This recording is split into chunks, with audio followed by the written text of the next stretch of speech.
Well, hello there, motherfuckers. And I just read a great news story on No DQ.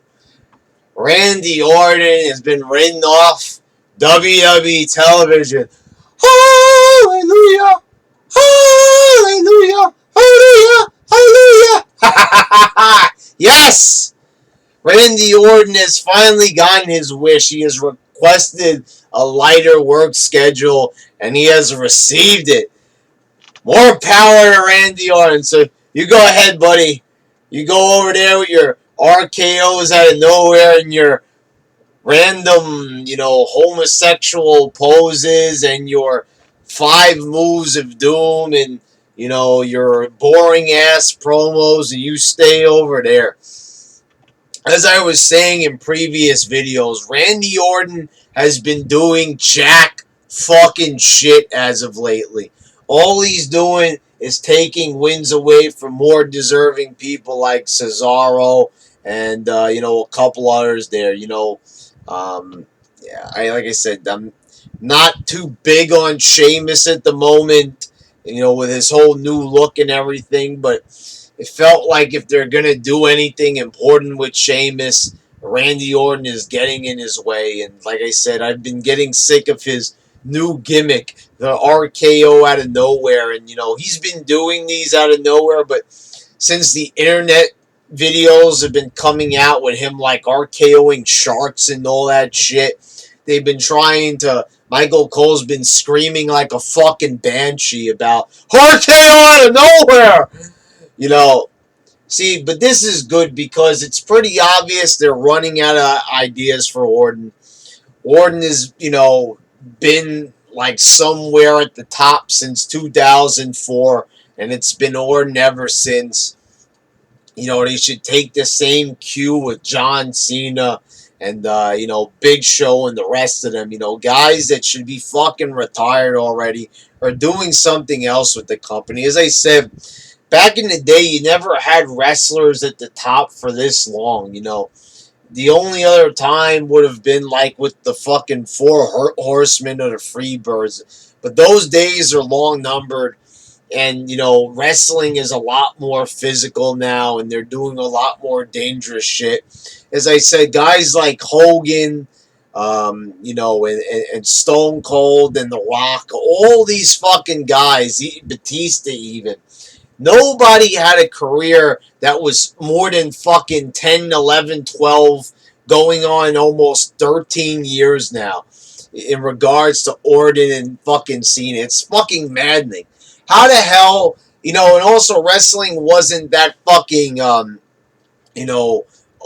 overdone and overexposed back then. You had like one show a week, and you didn't even have a pay-per-view once a month. You had a Saturday night's main event in the case with WWE. So you didn't have to see these wrestlers 3 times a week wrestling. And yeah, I know I've already stated that I only watch Raw when it comes to weekly programming and, whatever specials are on the network. And, of course, the monthly pay-per-view or special event.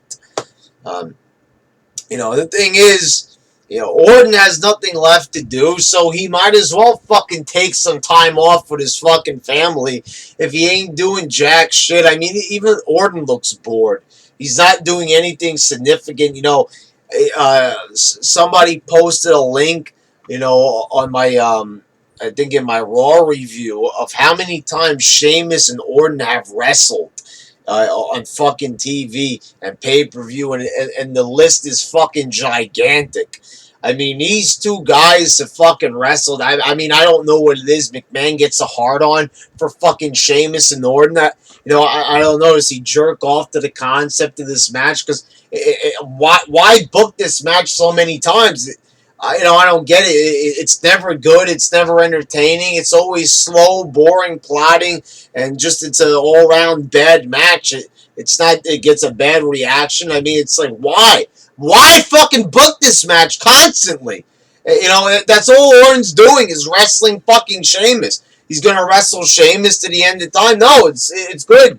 Go over there, take some fucking time off, some much needed time off. You take 2 more, 3 more, 4 more, 5 more. Hell, take another fucking year off. Take a fucking eternity off, for God fucking sakes. I mean, if all you're gonna do is wrestle fucking Sheamus, it's like I've never seen this before, where they just keep booking the same guy to wrestle the other guy 1,000 fucking times until our fucking brain just explodes like a motherfucking volcano. Uh, so Orton taking time off is a fucking awesome, fucking goddamn awesome idea.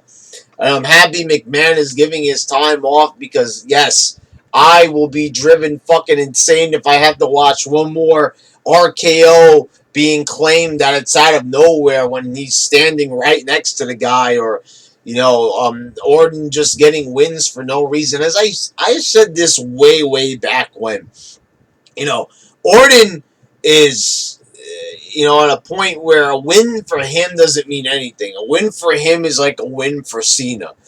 They've won so many goddamn fucking times that, when they win, it's like, okay, it's another day at the fucking office. It was like on Raw when fucking Cena won with the primetime players. It's like, okay, this is a feel-good moment, but we're always fucking feeling good with fucking Cena. I mean, we don't need to feel good this many times. We don't need to see Orton get wins to reinforce that he's strong. We know that McMahon wants to suck his cock. We get it. The idea has been implanted in our brains. It's not our first time. Most people watching the show are the fucking hardcore fans, because I'll tell you this, unless you're fucking hardcore like me and a lot of others in the YWC, you would not be watching this show today. You would have been turned off a long fucking time ago with all the fucking bullshit that they have pulled throughout the last couple of years, last fucking 10 years, for God motherfucking sakes. Forgetting we're in 2015. 10 years ago was 2005, so, it's not like 10 years ago was great anyway. So, yeah, there you go. Orton's taking some time off, and I'm fucking happy as shit about it.